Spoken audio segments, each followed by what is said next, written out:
Assalamualaikum warahmatullahi wabarakatuh. Perkenalkan, nama saya Alifia Salmah Boida dengan NIM 7211419085 dari Akuntansi A 2019 Universitas Negeri Semarang. Di sini saya akan sedikit menjelaskan tentang menggunakan teknologi informasi dalam menjalankan perdagangan elektronik atau e-commerce. Yang pertama, ada pengertian perdagangan elektronik. Perdagangan elektronik atau e-commerce ini adalah suatu transaksi bisnis yang menggunakan akses jaringan, sistem berbasis komputer, dan antarmuka atau interface sebuah browser.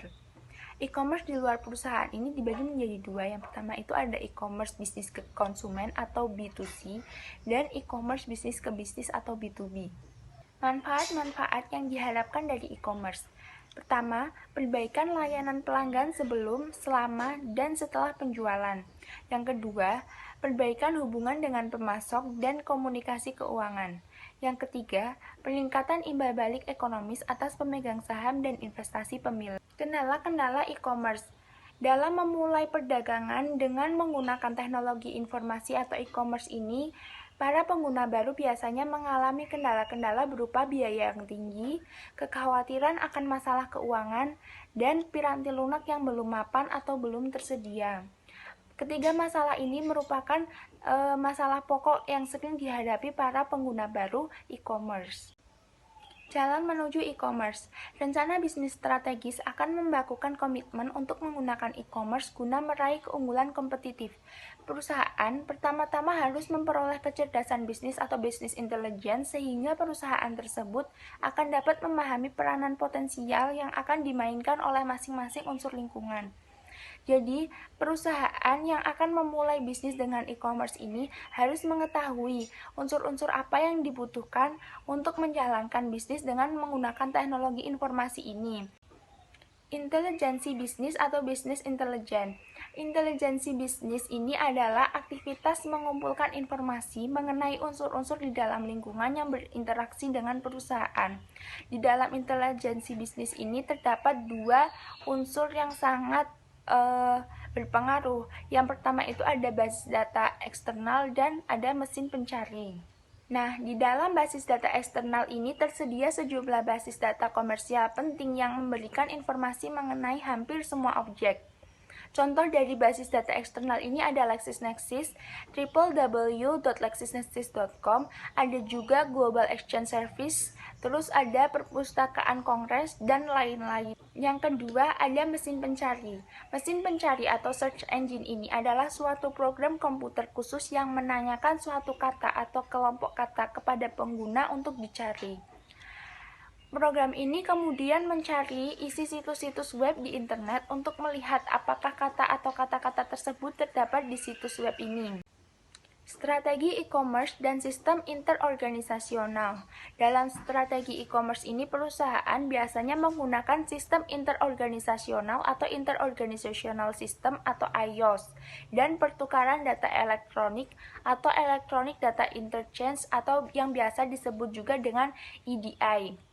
Sistem interorganisasional ini merupakan strategi di mana unsur-unsur yang ada dikaitkan dengan transmisi data elektronik. Kemudian, perusahaan juga biasanya menggunakan pertukaran data elektronik yang merupakan salah satu cara untuk mendapatkan suatu sistem interorganisasional. Jadi, IOS dan EDI ini saling berhubungan untuk menghasilkan informasi yang dibutuhkan oleh perusahaan. Selanjutnya ada manfaat IOS, efisiensi komparatif dan kekuatan penawaran. Efisiensi komparatif ini terdiri dari efisiensi internal dan efisiensi interorganisasional. Efisiensi internal ini terdiri atas perbaikan dalam organisasi dan operasi-operasi perusahaan itu sendiri. Sedangkan efisiensi interorganisasional merupakan perbaikan-perbaikan yang diperoleh melalui kerjasama dengan perusahaan-perusahaan lain. Yang kedua, ada kekuatan penawaran. Kekuatan penawaran atau bargaining power ini adalah kemampuan sebuah perusahaan untuk menyelesaikan perselisihan dengan para pemasok dan pelanggannya demi keuntungan perusahaan itu sendiri. Nah, kekuatan penawaran yang dimiliki oleh perusahaan ini berupa fitur-fitur produk yang unik, menurunkan biaya-biaya yang berhubungan dengan penelitian, dan meningkatkan biaya perpindahan. Jadi perusahaan dapat melakukan hal-hal tersebut untuk mendamaikan para pemasok dan pelanggan yang menjadi sumber dari perdagangan perusahaan tersebut. Selanjutnya ada pengaruh penerapan iOS. Perusahaan akan menerapkan iOS atau EDI ini biasanya disertai dengan penyebab atau alasan. Yang pertama ada tekanan kompetitif, lalu ada penggunaan kekuasaan, kebutuhan internal, dan dukungan manajemen puncak. Yang pertama adalah tekanan kompetitif.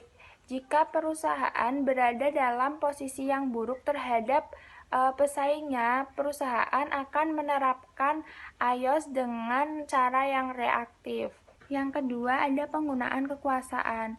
Jika sebuah perusahaan dapat memaksakan kekuasaannya terhadap anggota lain, maka perusahaan itu akan melakukan penerapan iOS dengan cara yang proaktif. Lalu ada kebutuhan internal. Jika perusahaan sadar jika partisipasinya dalam iOS ini akan meningkatkan operasinya, maka mereka akan melakukan penerapan iOS dengan cara yang proaktif. Dan yang terakhir ada dukungan manajemen puncak. Nah, di sini tidak peduli apakah perusahaan menerapkan iOS dengan cara yang reaktif atau proaktif, dukungan manajemen puncak akan selalu mempengaruhi keputusan perusahaan.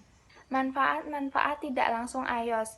Dalam perusahaan yang menerapkan sistem iOS ini, mereka akan mendapatkan manfaat-manfaat yang biasanya tidak dirasakan secara langsung, yaitu ada mengurangi kesalahan, menurunkan biaya, meningkatkan efisiensi operasional, meningkatkan kemampuan untuk bersaing, memperbaiki hubungan dengan sekutu dagang, dan memperbaiki layanan pelanggan. Strategi B2C untuk e-commerce. Nah, di sini perusahaan dapat melakukan strategi-strategi seperti produk-produk digital, produk-produk fisik, penjualan maya versus campuran, dan pemerintahan elektronik untuk meningkatkan operasional perusahaannya di dalam penjualan. Nah, selanjutnya ada langkah e-commerce berikutnya. Ya, itu pertama itu ada perdagangan bergerak, dan kedua ada nirkabel berkelas bisnis di semua tempat.